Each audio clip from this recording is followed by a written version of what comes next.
بالله من الشيطان الرجيم بسم الله الرحمن الرحيم إن الحمد لله نحمده ونستعينه ونستغفره ونتوب إليه ونعوذ بالله من شرور أنفسنا ومن سيئات أعمالنا من يهده الله فلا مضل له ومن يضلل فلا هادي له أشهد أن لا إله إلا الله وحده لا شريك له وأشهد أن محمدا عبده ورسوله أما بعد فإن أصدق الحديث كتاب الله خير الهدي هدي محمد صلى الله عليه وسلم وشر الأمور محدثاتها وكل محدثة بدعة وكل بدعة ضلالة وكل ضلالة في النار يا حي يا قيوم برحمتك أستغيث أصلح لي شأني كله ولا تكلني إلى نفسي طرفة عين لا إله إلا أنت سبحانك إني كنت من الظالمين Assalamualaikum warahmatullahi wabarakatuh. Apa khabar semua, sihat? Alhamdulillah, alhamdulillah, kita bersyukur kepada Allah Subhanahu wa taala dengan limpah inayah pertolongan darinya, makanya pada malam hari ini dapat sama-sama kita berhimpun di Dewan Baitus Salam ini untuk kita duduk di atas jalan ketaatan, iaitu jalan menuntut ilmu. Jalan di mana Allah Azza wa Jalla ungkapkan firman-Nya di dalam surah Al-Mujadalah, yarfa'illahu alladhina amanu minkum walladhina utul ilma darajat. Dalam kehidupan duniawi ini cuma ada dua kumpulan manusia yang Allah Subhanahu wa taala suka mengangkat darajat kemuliaan hidup mereka. Itulah dia orang yang beriman di antara kita, dan yang keduanya adalah orang yang dibekalkan dengan ilmu pengetahuan. Semoga ilmu yang dapat kita kongsikan di malam hari ini menjadikan iman kita semakin bertambah, dan semoga dengan keimanan yang kita miliki ini Allah Azza wa Jalla temukan kita di dalam Jannatul Firdausil A'la. Amin ya rabbal alamin. Fa insya-Allah malam hari ini kita menyambung kembali pembacaan kitab kita, kitab Syarah Hisnul Muslim yang dikarang oleh Syekh Sa'id bin Ali bin Wahhaf Al-Qahtani rahimahullahu taala wa ghafarallahu lah, yang kita akan masuk kepada tajuk yang baru, iaitu bab yang ke-55. Siapa yang memiliki buku pada muka surat 272, iaitu bacaan salat janazah. Bacaan salat janazah. Rasanya bagai ada kena-mengena pula dengan peristiwa yang berlaku sehari dua ini. Sebagaimana yang kita semua maklumi, ibu mertua saya baru sahaja menghembuskan nafas yang terakhir. Allahumma ighfir laha warhamha wa'afiha wa'afu anha. Amin ya rabbal alamin. Dan itu antara doa yang paling ringkas yang diajarkan untuk kita amalkan. Muka surat 272. Tajuk yang ke-55 iaitu bacaan salat janazah. Jadi sebelum kita bacakan isi kandungan yang terdapat di bawah tajuk ini ataupun doa-doa yang diajarkan oleh Nabi di bawah tajuk ini, suka saya ingatkan, siapa pun kita pasti akan meninggalkan dunia ini. Justru itu kita kena ada persiapan yang Allah Ta'ala pesankan kepada kita. Bawalah persiapan taqwa. Buatlah apa yang Allah Ta'ala suruh, tinggalkanlah apa yang Allah Ta'ala larang-larangkan. Moga-moga dengan hal tersebut menjadikan kita hamba-Nya yang taat dan rida di atas seluruh perintah yang Allah Azza wa Jalla ajarkan dan tuntut daripada kita untuk melaksanakan, berserta kita meninggalkan seluruh tegahan berserta dengan larangan-larangannya. Semoga kita menjadi hamba-Nya yang berjaya bukan sekadar di negeri dunia, akan tetapi yang lebih utama di negeri akhirat sana. Seringkali kita pesan-pesan dan kita ingat-ingatkan ayat Al-Quran. Allah sebut wal akhiratu khairun wa abqa. Sesungguhnya apa yang terdapat di negeri akhirat itu jauh lebih baik dan ianya kekal. Walal akhiratu khairul laka minal ula. Dan Allah Ta'ala sebut dalam surah Ad-Duha, sungguh apa yang terdapat di negeri akhirat itu jauh lebih baik daripada apa yang terdapat di dunia. Makanya saya ucapkan tahniah kepada hadirin dan juga hadirat sidang penonton yang dimuliakan oleh Allah Subhanahu Wa Taala. Kehadiran kita untuk mendapatkan ilmu pada detik ini bukanlah untuk duniawi semata-mata, tapi kita sangat yakin perjuangan kita ini untuk kita mendapatkan ganjaran balasannya di negeri akhirat kelak. Semoga Allah menghitungnya sebagai amal saleh dan Allah Ta'ala mengurniakan kepada kita ikhlas dan juga istiqamah. Amin ya rabbal alamin. Jadi tajuk yang ke-55 yang kita nak bacakan pada malam ini, tajuk besarnya adalah bacaan salat janazah. Jadi salat janazah ini apa hukumnya? Sunnah. Dia adalah sunnah. Dianjurkan sangat. Sampai-sampai Nabi pernah sebut dalam sebuah hadis, haqqul muslim alal muslim sittun. Nabi SAW kata hak seorang muslim ke atas muslim yang lain ada 6. Idza laqitahu fasallim alaih. Kalau engkau bertemu dengan seseorang, engkaulah yang memulakan salam. Lagi apa? Wa idza da'aka fa'ajibhu. Kalau temanmu menyerumu, memanggilmu, menjemputmu, maka hadirilah, sahutlah panggilannya. Wa idza stansahaka fansah lahu. Kalau dia minta nasihat, bagilah nasihat. Yang kelima, wa idza marida fa'udhu. Kalau dia sakit, pergilah ziarah. Wa idza atisa fahamidallah shammithu. Kalau dia bersin, dia pun sebut alhamdulillah, maka shammithu, ucaplah yarhamukallah. Dan yang terakhir, wa idza mata fa'atba'hu. Kalau dia mati, maka iringilah dia. Dan dalam hadis Nabi sallallahu alaihi wasallam ajarkan kepada kita keutamaan solat janazah, yang mana di sana dijanjikan mendapat pahala apa?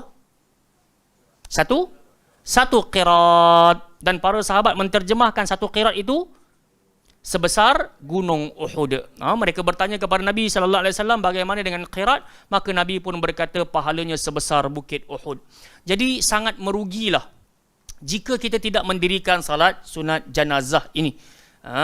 Kerana saya teringat akan tazkirah yang disampaikan oleh Ustaz Syed Azwan di Terengganu sana kan, ketika ada jenazah yang wafat, maka dia kata pelik orang-orang kita. Saat pergi ke Mekah, saat pergi ke Madinah, ketika didendangkan ungkapan as-salatu alal mayyit, as-salatu alal amwat, as-salatu alal mar'ah dan semisalnya, bergegas dirikan solat. Tapi ketika kembali ke Malaysia, adik-beradik meninggal dunia, mak ayah meninggal dunia, kadang-kala mereka lebih cenderung duduk di luar sahaja dan tidak dirikan salat. So rugi, sangatlah rugi. Sayang 1000 kali sayang, malang 1000 kali malang. Jadinya salat sunat janazah ini, dia tidak melibatkan rukuk, i'tidal dan juga sujud. Saya bercerita kepada kalian, kalian adalah ahli ilmu. Tapi di luar sana ramai orang masih terkapai-kapai, tertanya-tanya macam mana salat janazah. Sampai-sampai ada di kalangan yang saya perhatikan, yang duduk datang lambat, saf awal, saf akhir tu, ketika imam angkat takbir untuk kedua, dia ingat nak kena rukuk. Dan benda tu berlaku. Dan saya kira ramai di kalangan kita patut cakna. Ketika dijemput untuk menjadi imam untuk solat janazah, maka ambillah waktu dalam seminit, 2-3 minit pun syarah dulu. Ajarkan. Rakaat takbir pertama nak baca apa? Takbir kedua nak baca apa? Takbir ketiga nak baca apa? Takbir keempat nak baca apa? Maka dengan itu orang dapat sedikit ilmu dan ada persediaan. Kalau tak, dia cuma angkat takbir dan dia diam. Dan dia tak sebut apa-apa. So, rugilah dakwah kita sepatutnya boleh di kala itu.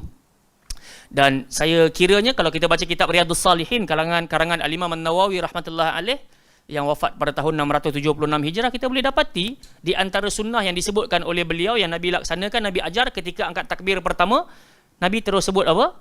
Isti'adzah. A'udzubillahi minasyaitanir rajim. Tidak ada doa iftitah. So Nabi mulakan salat janazah dengan a'udzubillah. Sebahagian di kalangan kita tertanya-tanya kenapa solat sunat janazah tak dimulakan dengan doa iftitah? Kerana menyegerakan pengemumian itu jauh lebih utama daripada memperpanjangkan urusan salat. Jadi Nabi sallallahu alaihi wasallam ajarkan kepada kita isti'adzah diikuti dengan surah Al-Fatihah. Takbir yang kedua kita isi dengan salawat, dan takbir yang ketiga yang kita nak belajar pada malam hari ini. Inilah antara doa yang sangat baik yang ditunjukkan oleh Nabi sallallahu alaihi wasallam, sehingga kan perawi yang meriwayatkan hadis ini sangat cemburu dan berharap jikalah doa itu dibacakan ke atas aku. Jadi jemaah yang dimuliakan Allah Subhanahu Wa Taala, kita akan kehilangan orang-orang yang kita sayangi. Sama ada kita pi dulu ataupun mereka yang pi dulu, kita akan mati semua. Dan saya teringat hadis Nabi sallallahu alaihi wasallam, Nabi sebut kepada kita, "Aish ma syi'ta fa innaka mayyit." Hiduplah sesuka hatimu. Ucapan ini ucapan Jibril. Kata Nabi, "Atani ya Jibril fa akhbarani." Jibril datang kepada aku, kemudian Jibril pun berkata, "Ya Muhammad, wahai Muhammad, aish ma syi'ta." Hiduplah sesuka hatimu, fa innaka mayyit. Cukup waktu engkau akan wafat. Kemudian dia kata apa? Wa ahbib man ahbabta wa ahbib man syi'ta fa innaka mufariquh. Cintailah sesiapa pun yang engkau ingin cintai, cukup waktu engkau akan berpisah.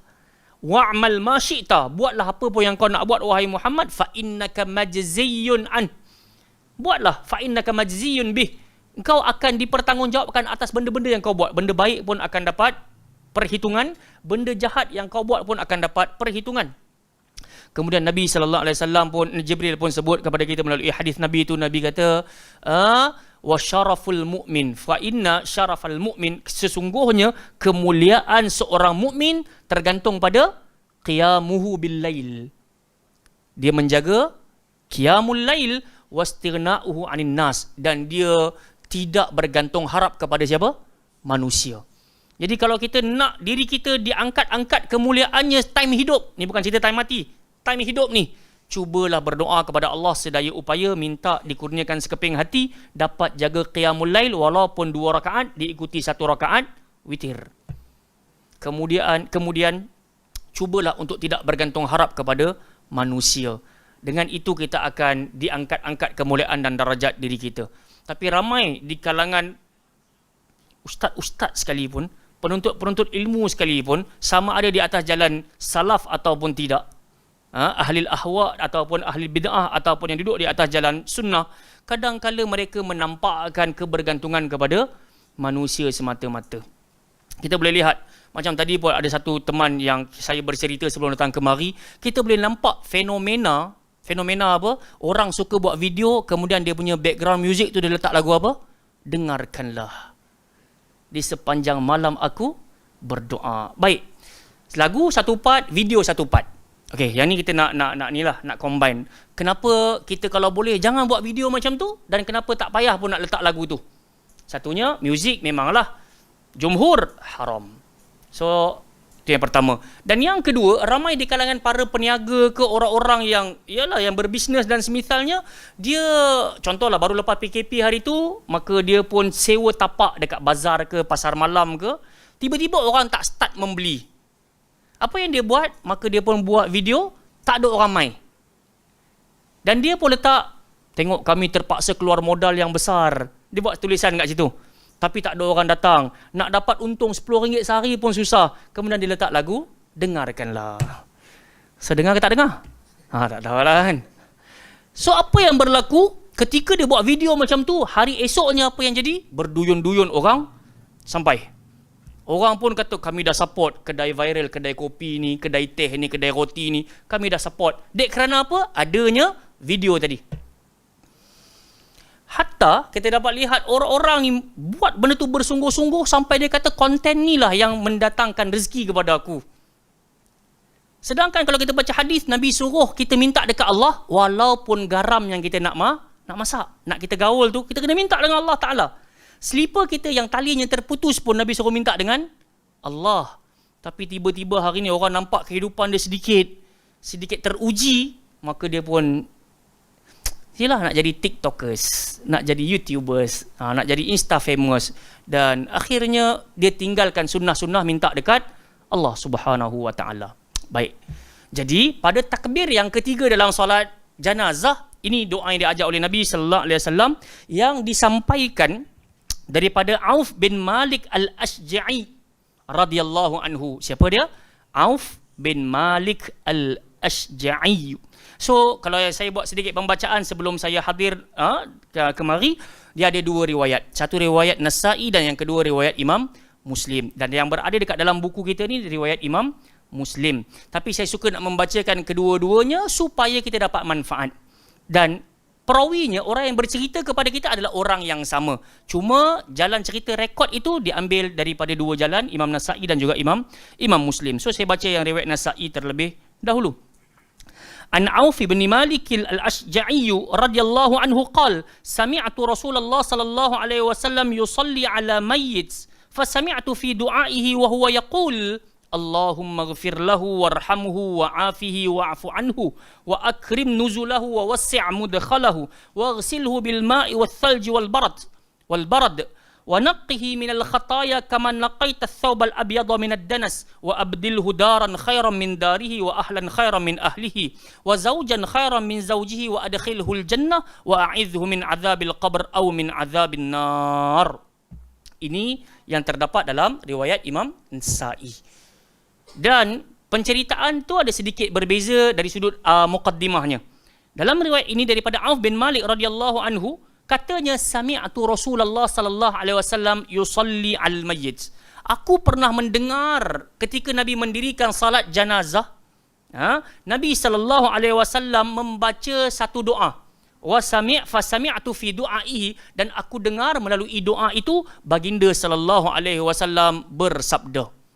Nabi berdoa. Apa doanya? Cuba sebut sama-sama. Allahumma ghfir lahu warhamhu wa'afihi wa'fu anhu wa akrim nuzulahu wa wassi' mudkhalahu waghsilhu bil ma'i والثلج والبرد ونقه من الخطايا كما نقيت الثوب الأبيض من الدنس وأبدله دارا خيرا من داره وأهلا خيرا من أهله وزوجا خيرا من زوجه وأدخله الجنة وأعذه من عذاب القبر أو من عذاب النار.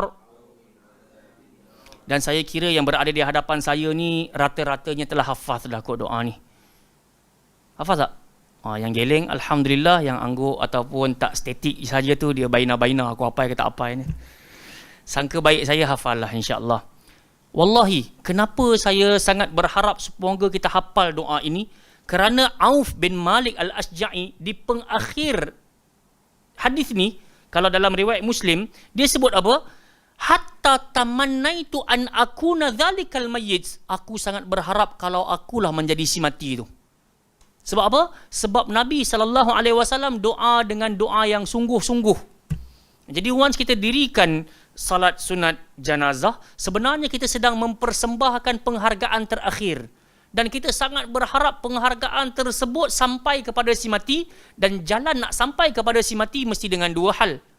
Ikhlas dan juga ikut sunnah. Sebab dia adalah ibadah keagamaan dan dia bukan urusan keduniaan, kehidupan semata-mata. Jadi jelas Nabi SAW pun doa pada takbir yang ketiga tu Allahu Akbar, Nabi sebut yang pertama sekali Allahumma ghfir lahu. Apa maksudnya? Ya Allah, ya Tuhanku. Dan saya sebut juga urusan ini di Baitul Sunnah semalam. Once kita sebut sahaja Allahumma, sebenarnya kita sedang mengungkapkan ungkapan yang paling mulia dalam kehidupan. Sebab yang kita seru Zat yang maha mendengar, Zat yang maha dekat. Kita bukan minta kepada yang jauh dan tidak pula kepada yang pekak. Jadi once kita sebut Allahumma, ya Allah, ya Tuhanku, makanya Allah Ta'ala dah prepare dan ready nak bagi apa yang kita nak minta. Cuma kadang-kadang kita lah kot duk nampak, ish aku duk minta-minta tak dapat-dapat. Minta-minta tak dapat-dapat. Sebenarnya bukan tak dapat. Sebenarnya boleh jadi waktunya tak sesuai.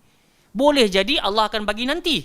Kalau tak dekat dunia, Allah bagi dekat akhirat. Kalau Allah Ta'ala tak bagi dekat akhirat, Allah bagi dekat dunia tapi dengan jalan yang berbeza. Apa jalannya?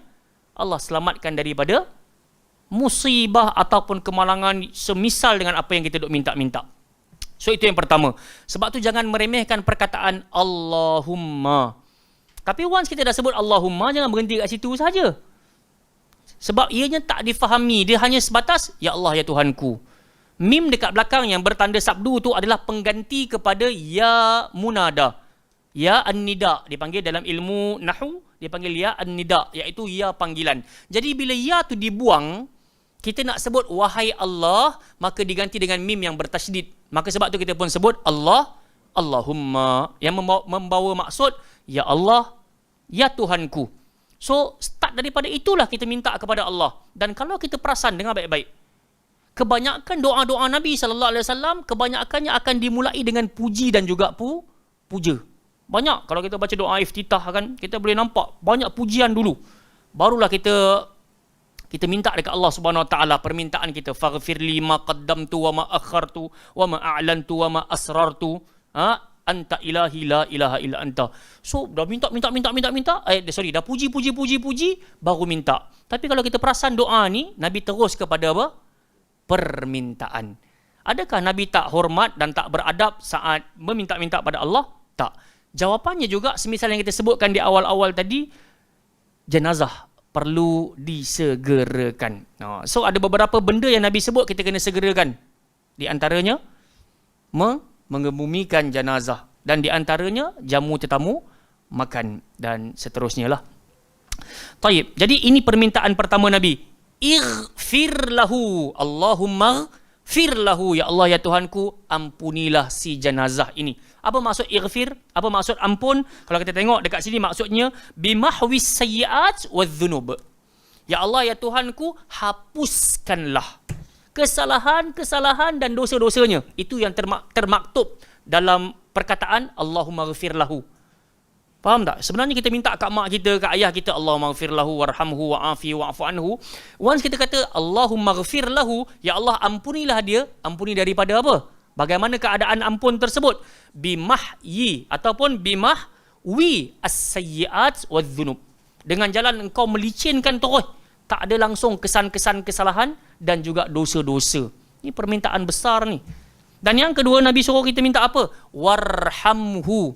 Rahmatilah dia. Apa maksud rahmat tersebut? Selain daripada maksud kesian, kesian itu kasihanilah dia ya Allah biqabulit ta'at. Dengan engkau menerima seluruh ketaatan time dia hidup. Bukan setakat kesian saja. So kadang-kadang kita pun tengok orang kesian. Dan minta-minta kita kesian. Tapi tak bagi juga.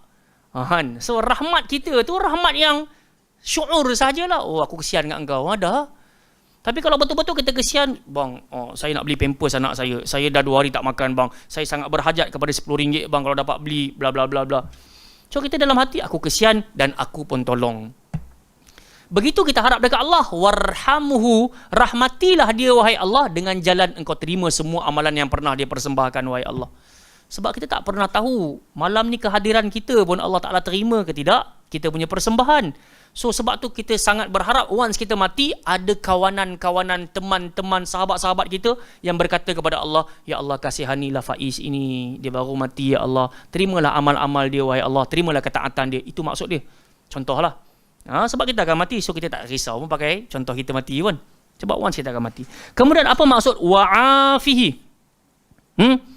Wa'afihi, selamatkanlah dia wahai Allah. Apa maksud wa'afihi? Idfa'anhul makruhat wasallimhu minal azab. Itu maksud yang ketiga, dengan baik-baik. Ketika kita katakan kepada Allah, selamatkan dia wahai Allah, Allahumma ighfir lahu warhamhu wa'afihi, ampunilah dia. Lagi apa tadi? Rahmatilah dia dan juga selamatkanlah dia. Selamatkan daripada apa? Idfa'anhul makruhat, tolaklah dia wahai Allah. Jauhkanlah dia daripada perkara yang dia benci. Sebenarnya bukan dia je, kita pun benci. Kita masuk kubur suka tak kena azab? Tak sukalah. Jadi selamatkan dia wahai Allah dengan jalan engkau menolak daripada dia terkena perkara yang dia tak inginkan. Wasallimuhu minal azab, selamatkanlah dia daripada terkena azab kubur. So dalam permintaan ini jelas ada ke tak ada azab kubur? Ada. Agak-agak kita boleh lepas tak? Allah Ta'ala a'lam. Sebab yang meyakinkan kita hanyalah amal. Kalau setakat kata, dengan kopiah, dengan songkok aku, dengan jubah aku tak kena azab kubur, tak kena. Kan? Tak boleh tudung kita ke, kita punya jubah abaya kita beli dekat Dubai ke, macam tak boleh jamin kita akan selamat daripada terkena azab kubur. Okey. Kemudian kita pun minta apa lagi yang keempat? Wa'fu anhu, ampunilah dosa-dosanya. Yang keempat ini apa dia maksudnya? Ay amma waqa'a minhu min dhunubin wa taqsirin fit ta'at. Ya Allah, ya Tuhanku, ampunilah atas apa yang pernah dia kerjakan waktu dia hidup, daripada dosa-dosanya yang kecil ataupun besar, ataupun kecacatan dan kekurangan dalam ketaatan dia. Itu maksud wa'fu anhu. Apa kita kata tadi? Ampunilah dia ni, maksudnya wahai Allah, ampunilah dia atas dosa-dosa dia yang kecil ataupun yang besar, ataupun dari sudut ketaatan yang dia persembahkan tu ada kekurangan. Siapa boleh bagi jaminan sembahyang maghrib tadi Allah Ta'ala confirm terima? Ada boleh bagi jaminan tak? Tak ada orang boleh bagi jaminan. Makna katanya pasti akan ada kekurangan. Kita boleh mengaku tak kita ni orang baik? Baik. Jadi saja-saja tulis dekat Facebook tak jadi lah. Tapi ketika kita diuji dengan ujian, kita boleh mengaku kita orang baik. Ada dalil ke tak ada dalil? Ada dalil. Ketika mana Maryam alaihassalam didatangi oleh Rasul, malaikat lah. Kata malaikat tersebut, qala innama ana rasulu rabbik. Aku ini adalah utusan Tuhanmu.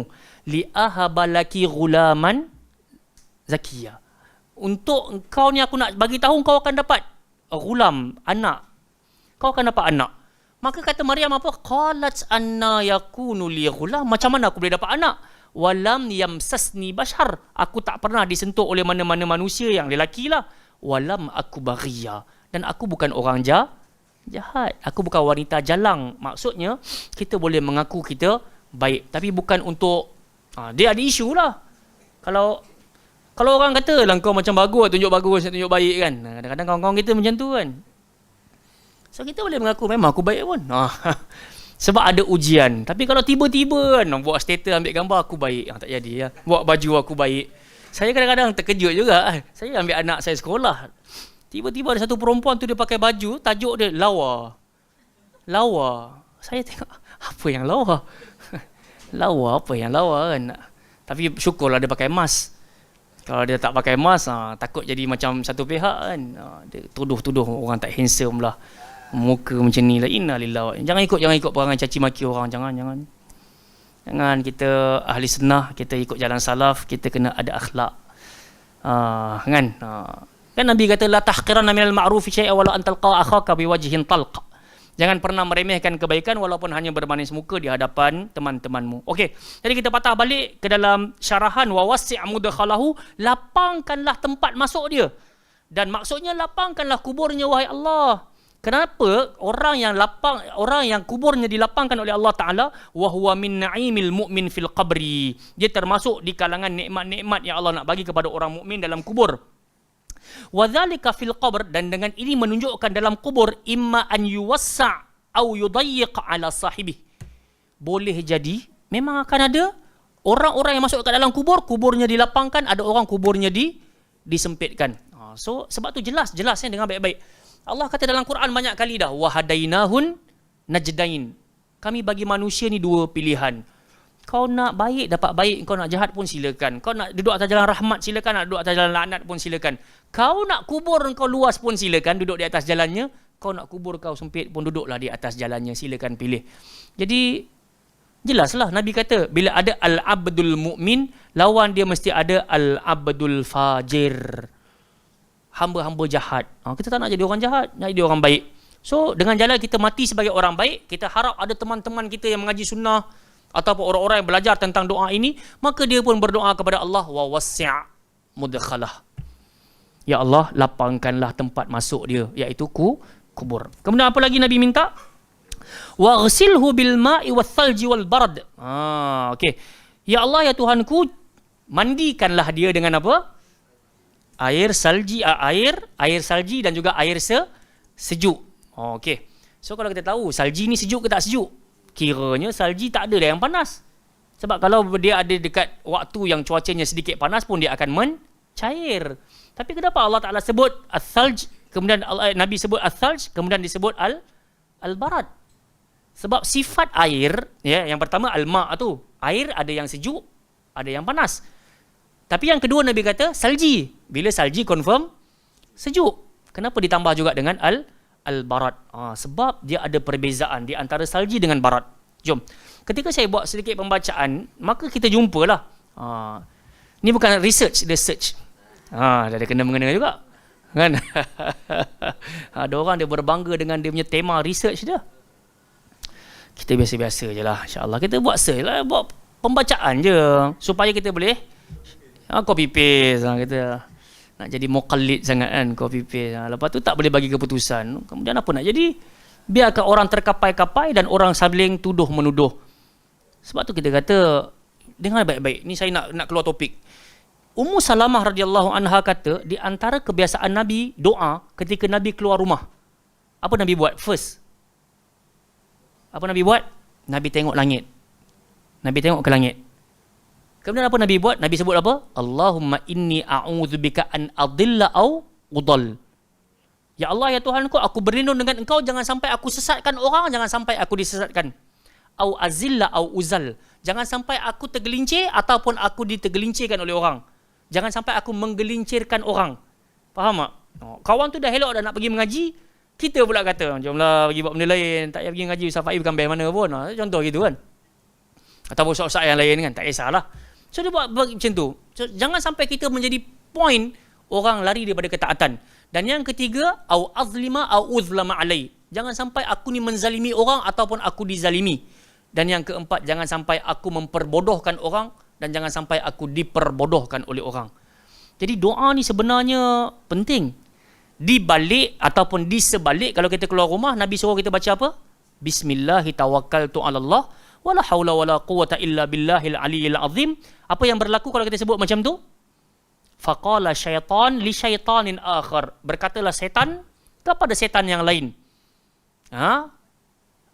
Kaifa anta li rajulin qad kufiya wa hudiya wa wuqiya. Kan bila kita sebut bismillah tawakkaltu ala Allah la haula wala quwata illa billah, Nabi kata akan ada satu suara yang menyebut kufita wa wuqita wa hudita. Engkau telah diberi kecukupan, engkau telah diberi hidayah, engkau telah diberi penjagaan. Jadi syaitan akan berkata kepada syaitan yang lain, macam mana kita nak pergi goda orang yang dah kena jaga, orang yang dah dapat hidayah, orang yang dah ada kecukupan. Jadi itu satu doa pun jangan tinggal juga. Tapi ada doa yang lain Nabi ajar supaya kita baca. Jangan sampai kita menyesatkan orang.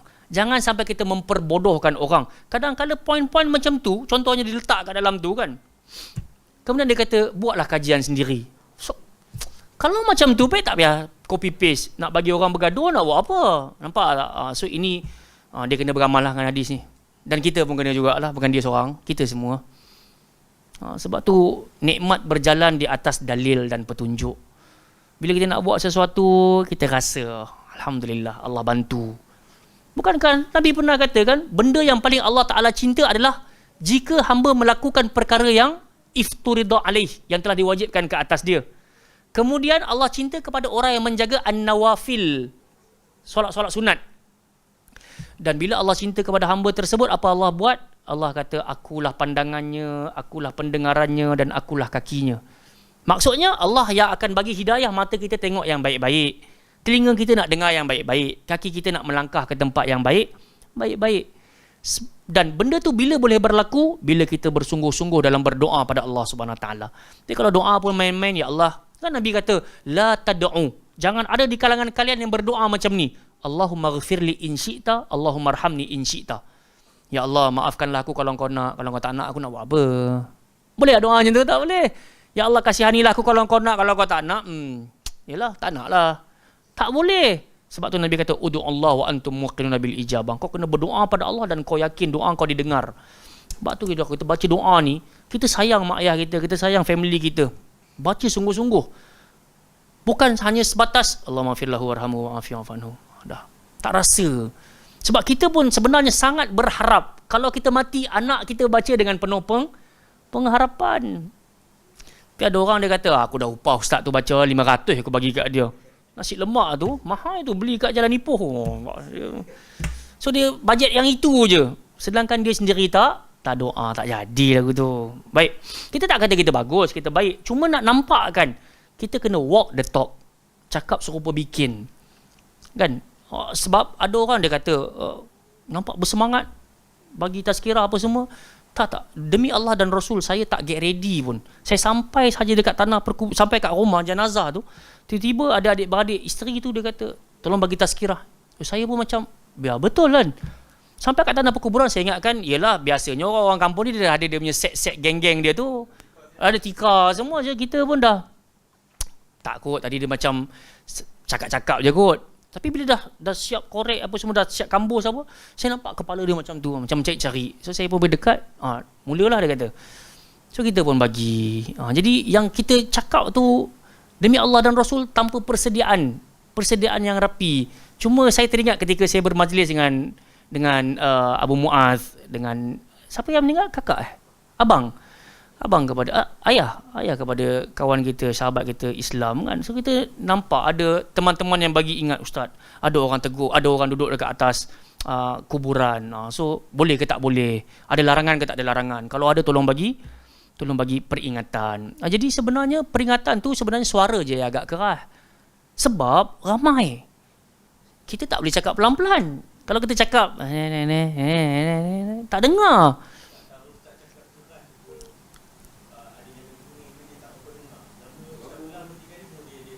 Dan beliau adalah abang ipar saya. Yang baju kuning. Jadi saya kata kat jemaah, dia ialah tak semua di kalangan family kita background agama. Dan dia orang kerja duduk atas kapal. Jadi untuk mendengar, wallah ta'ala alam, ada majlis ilmu atau atas kapal ataupun tak tahulah. Tapi susahlah nak dapat realiti di atas kubur. Susah nak dapat realiti kecuali ada orang tegur. Pun begitu kita dapat lihatlah dalam komen-komen tu, saya siap dijemput oleh satu fake account. Dalam tu ada 40 orang, saya seorang je kat dalam tu. Semua orang tiba kat dalam tu. Tolong. Dan saya bagi link tu dekat isteri, saya bagi link tu kat kawan, bila dia orang tekan tak boleh buka. Kes khutbah tu, kes tazkirah tu. Jadi saya seorang, kalau sekarang saya buka, saya boleh nampak bertubi-tubi. Oi, jawablah oi, apa pasal diam oi, gitu. Dan kita pun sembang. Tadi pun kita jumpa Ustaz Ahmad Hashimi hafizahullah taala, kita pun cerita dengan dia. Dia kata, kita ni banyak kerja lagi Faiz. Sampai ajalah. Allah dah pesan dah, wa'arid anil jahilin. Berpalinglah daripada orang-orang yang bodoh. Berpalinglah. Ya. Makian.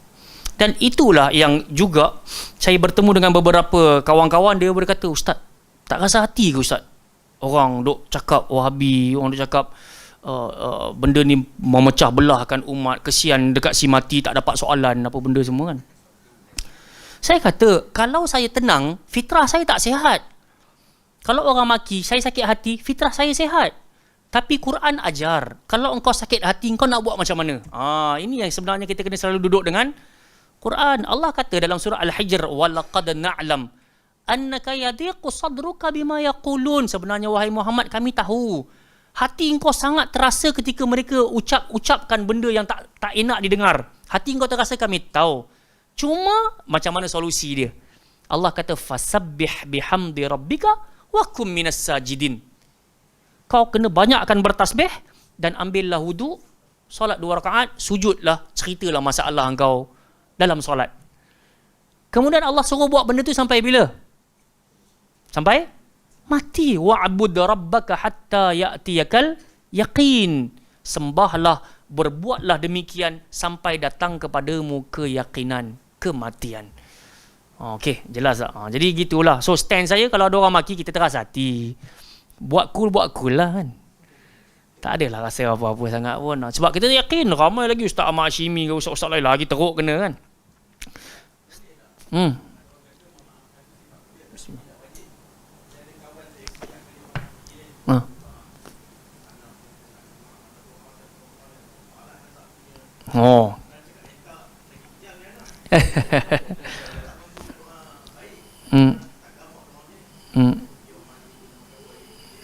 Subhanallah. Yalah, emosi lah. Manusia dia ada emosi. Sebab itu, bila ada di kalangan para sahabat Nabi yang sebahagian ulama tafsir kata Nabi tahu sifat dia ni kuat marah. Bila dia datang dekat Nabi, dia kata apa? Ausini ya Rasulullah, tolong bagi wasiat dekat aku wahai Rasul. Nabi kata apa? La taghdab, jangan marah. Thumma ayyu, la taghdab, jangan marah. Thumma ayyu, la taghdab. 3 kali Nabi ulang, tak samarah lah. Tak samarah. Dan ayat yang saya baca tadi, wa'arid anil jahilin tu, memang sebelum tu Allah kata apa? Wa'mur bil urf. Maksudnya, ajaklah benda baik dan dalam waktu yang sama, maafkanlah. Dan kalaulah tetap juga dia buat banyak cakap ke, banyak tulis apa benda ke, wa'arid, berpalinglah. Tak usah duk layan sangatlah. Okey. Jom, sambung balik. Banyak lagi ni. Tadi dekat mana tadi? Okey. Apa maksud al-barad? Dia adalah hubbus salj. Dia adalah biji-biji salji. Hub ni benda yang sangat nipis. Salji ni yes, snowflakes dia panggil lah. Bukan cornflake. Tak cakap apa pun, pandai Ustaz tunjuk tak. Snowflake. Dia adalah kita panggil apa? Snowflake tu dalam bahasa Melayu? Biji-biji lah. Butir-butir. Apa? Orang Melayu tak ada salji, tak boleh nak terjemah Ustaz. Ustaz jangan pandai-pandai bid'ah tu semua. ABC. So dia adalah butir-butir salji yang mana kata pengarang ni ataupun syarih yang mensyarahkan minal ghamam an-nazil minas sama. Dia adalah benih biji-biji salji yang awal yang turun dan sifatnya sofi, sangat bersih. Dia tak macam salji yang terkena pada kotoran bumi ataupun tanah. So kita berharap Allah Ta'ala cuci dosa-dosa dia ni, mandikan dia dengan air yang paling bersih, air pertama yang keluar. Kita lapar kan, buka puasa, kita walaupun ada kambing ke, ada daging ke, ada apa kat depan kita, kita cari apa? Air. Bila kita cari air tu pula, air yang di sisinya keluar peluh-peluh ni. Kan, ais tu kena teh ais madu tu buih penuh ni kan. Hak tu nampak tu mengiurkan kan kita. Cari lepas kuliah tu. Okey, kita pergi balik. Maknanya dekat sini, tahhirhu minadz-dzunubi wal ma'asi biha. Ya Allah, sucikanlah sucikanlah dia daripada dosa-dosa dan juga maksiat-maksiat yang pernah dibuat. Kama anna hadhil asya' anwa'ul mutahhirat. Dengan 3 benda yang termasuk di kalangan jenis-jenis yang menyucikan. So, apa yang boleh menyucikan? Kalau baju kita kotor kena najis, basuh dengan apa? Air. Kalau tak, dengan salji, kan? Ada kotoran yang memang kena pakai, maksudnya air yang kasar. Dia tak boleh nak pakai air biasa-biasa je. So pakai salj. Yang mana ianya 3 perkara tadi termasuk di kalangan jenis-jenis penyucian yang boleh membersihkan al-wasakh dan juga ad-danas. Kotoran-kotoran yang degil. Macam tu. Wa jam'u bainahuma lil mubalaghah. Kenapa Nabi sebut dengan menggabungkan 3-3 ni? Padahal boleh je Nabi sebut satu. Cucilah dengan air. Mandikanlah dia dengan salji. Mandikanlah dia dengan barat. Tapi kenapa Nabi kata juga bil ma'i was salji wal barat? Sebab dia adalah termasuk di kalangan konsep mubalaghah, kan? Ai tahhirhu minadz-dzunub bi anwa'il maghfirah. Dan sifat balaghah dalam permintaan ini, ya Allah, sucikanlah dia dengan jenis-jenis pengampunan yang ada di sisi engkau. So, nak mengampunkan, kita pun sama juga. Ada orang, Abu Talha tadi kan, kita marah kat orang, aku maafkan kau. Tak? Aku maafkan. Tapi dalam hati, sampai mati baru aku tak. Kan? Ada orang macam tu. Ada orang nampak kok jauh lagi pun, pusing terus lah. Tapi kalau orang tanya, hang terasa hati lagi kau? Tak ada lah, okey je. Padahal tadi dah pusing lah. Kan? Tapi ada orang, yelah aku pun salah ni, aku pun minta maaf jugalah. Kita baik-baik, jomlah kita pergi minum. So orang macam tu dia maafkan betul-betul. Jadi bentuk-bentuk maghfirah ni pun ada. Bentuk-bentuk pengampunan. Jadi kita berharap si mati tadi, Allah cuci dia dengan keseluruhan kesalahan-kesalahan tadi dengan jenis-jenis keseluruhan pengampunan yang ada pada Allah. Bukan satu sahaja. Okey, nampak? Once kita tadabbur macam ni, kita faham doa kita baca. Kemudian kita apa lagi dekat Allah Ta'ala? Nabi ajar kita baca, wa naqtihi minal khataya kama naqaita thawbal abyadha minad danas. Maksud dia apa? Cucilah dirinya ataupun engkau bersihkanlah dia bagaikan kain putih daripada noda. Wa naqtihi datang daripada perkataan tangqiyah. So tangqiyah ni maksud dia tathhir, sucikanlah dia. Dengan seluruh kesalahan-kesalahan yang pernah dia buat, bagaikan kain putih yang ada padanya noda, kemudian ianya dihapuskan. Titik hitam, kotoran. Kita berharap macam tu. Kita pun tak selesa, betul tak? Kalau kita pakai pakaian berwarna putih, tiba-tiba ada tompok-tompok kuah kari ke dal ke tumpah. Saya tak pastilah kalau ada orang dia selesa, Allah Ta'ala alam, tapi untuk saya tak selesa lah. Sama juga, saya pun tak faham macam mana orang boleh selesa kalau pakai kopiah putih kat sini dah berkulat dah. Apa hal dia ni kan? Ni bukan zuhud, ni kedekut. Wallahi, dia bakhil, pemalas semua lengkap. Jangan. Apa? Pakai klorak hilang insya-Allah kan. Kalau dia nak lagi, dia pakai salji. Dah, maksudnya gitu. Jangan kita semua duta agama. Ingat satu hal. Kemana kita pergi, kita bawa risalah. Kita bukan rasul, tapi kita pembawa panji. Kita dah tak boleh nak tolong Nabi dah, betul? Nak tolong hidang Nabi air, nak tolong picit kaki Nabi, nak tolong bawakan barang Nabi. Tak boleh dah. Apa yang kita boleh buat sekarang hanya bantu hidupkan sunnah Nabi sallallahu alaihi wasallam. Dan macam mana kita nak bantu kalau orang tengok kita pun lebih kurang. Ajak aku masuk Islam, badan berbau. Dia tak jadi. Ajak cerita pasal keindahan dan kemurnian Islam, kopiah berkulat. Pakai pagoda berlubang. Kain pelikat kusam. Dia ada masalah. Betul orang kata, tak apalah, sekurang-kurang dia zuhud. Zuhud macam tu ke? Sebab tu Sayyidina Umar kata zuhud itu di hati. bukan di tanganmu. Kan? Kalau tak, sebab tu ada orang dengan tongkat, padahal tak ada apa kan, jalan ni beria-ria ni. Buat apa? Tunjuklah Islam ni kuat. Sebab tu bila Nabi pergi buat tawaf masuk Fatah Mekah, Nabi buat macam mana? Nabi pun ittiba'. Apa maksud ittiba'? Letak kain ihram atas bahu kiri, kemudian Nabi tunjuk muscle. Sebab apa? Sebab Nabi nak bagi isyarat kepada orang-orang Quraisy dekat Mekah, yang umat Islam yang datang daripada negeri Madinah bukan orang sakit, bukan orang lemah. Sebab mereka dah kata negeri, apa nama sebelum Madinah apa? Yathrib, terkenal sebagai penyebar balak, bakteria ke virus ke penyebar. Jadi dia kata kalau geng Madinah ni sampai, habislah penduduk Mekah. Dan mesti dia orang datang semua dalam keadaan tak sihat dan sakit-sakit. Dia antara hikmah dia, Nabi suruh tunjuk. So 3 pusingan pertama Nabi lari. Lagi dah mereka pun tangan satu macam, siap berlari lagi, baru datang daripada musafir. Jadi ini di antara hikmah-hikmah lah. So kita pun, itulah maksud dia, jadilah duta agama. Kalau tak boleh, yelah saya faham lah, ada orang ujian macam-macam lah, tak boleh jaga makan ke, malah bersenam ke, bla bla bla bla bla. Tapi sekurang-kurangnya jaga kebersihan, betul? Sebab Allah sebut innallaha yuhibbut tawwabin wa yuhibbul mutatahhirin. Allah suka kepada orang bertaubat, Allah cinta kepada orang yang bersih. Bersih dalam, bersih luar. Okey, jelas kat situ. Wa abdilhu daran khairan min dari. Allah gantikanlah baginya negeri, ataupun gantikanlah baginya rumah yang jauh lebih baik daripada rumah yang pernah dia diami.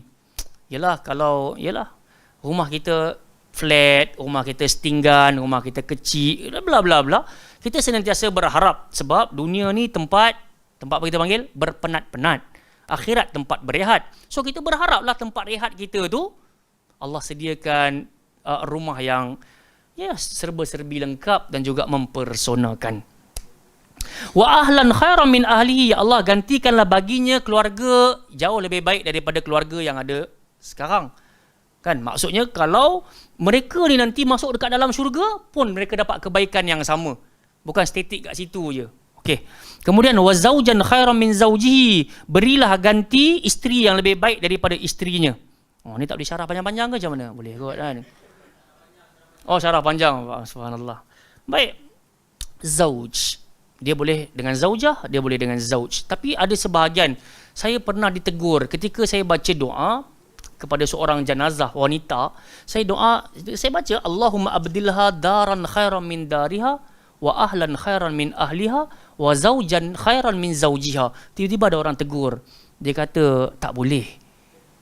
Sebab untuk perempuan, siapa pun dia, suaminya dekat dunia, itulah suami yang terbaik untuk dekat negeri akhirat. Nampak dia kata. So untuk perempuan cukup sebatas Allahumma abdilha daran khairan min dariha. Ya Allah, ya Tuhanku, gantikan baginya rumah yang jauh lebih baik daripada rumahnya. Sebatas itu je. Sebab untuk perempuan, family ni, inilah family yang terbaik dunia dan juga akhirat. Tapi kenapa untuk lelaki ada Allahumma abdilhu daran min khairan min darihi wa zaujan khairan min zauji? Kenapa? Sebab memang bukankah Nabi kata uritun nar, aku dipersaksikan dalam neraka, fa aktsaruha an-nisa, kebanyakannya adalah perempuan. Kemudian Nabi pun kata yakfurn, mereka ni suka mengkufuri. Para sahabat berkata yakfurna billah ya Rasulullah, adakah mereka mengkufuri Allah? Nabi kata tak, yakfurnal ashir wa yakfurnal ihsan.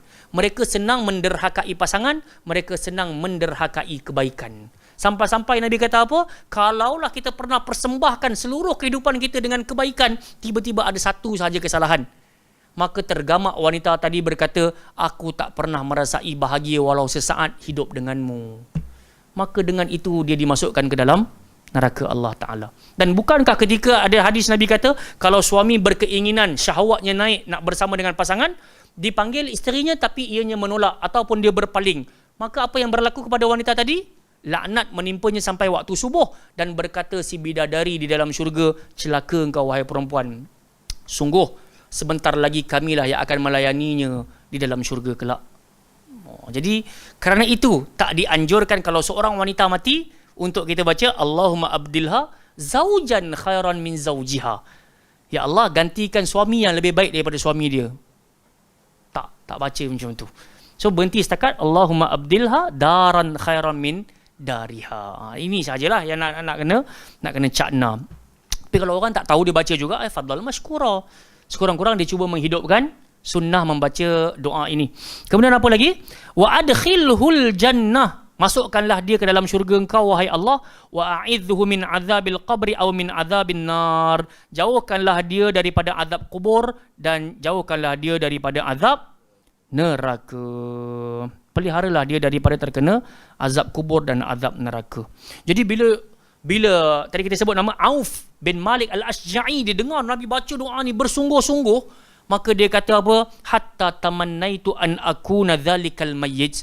Aku sangatlah berharap kalau akulah jenazah tu. Kalau akulah si mati tu. Supaya yang dibaca oleh Nabi tadi sampai kepada aku selaku jenazah.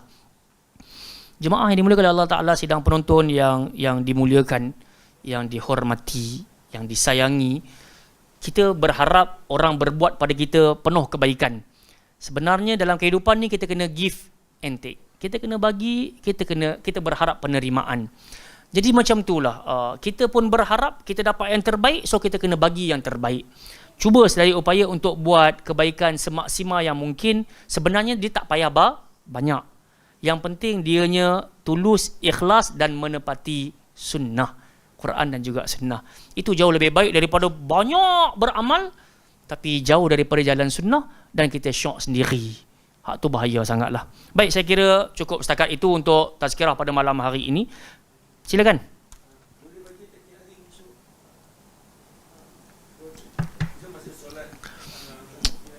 Pastilah Allah sendiri dalam keumuman ayat Quran, Allah sendiri yang kata ud'uni astajib lakum, mintalah pada aku pasti akan mustajabkan. Dalam doa pula Nabi sebut dalam hadis ud'uallah wa antum muqinuna bil ijabah, mintalah pada Allah dan kau kena yakin doa kau diterima. Jadi kita punya bacaan ini tidak semestinya dalam solat janazah. Makna katanya boleh dibaca di luar ketika kita sedang teringat akan kebaikan, kasih sayang yang pernah dicurahkan.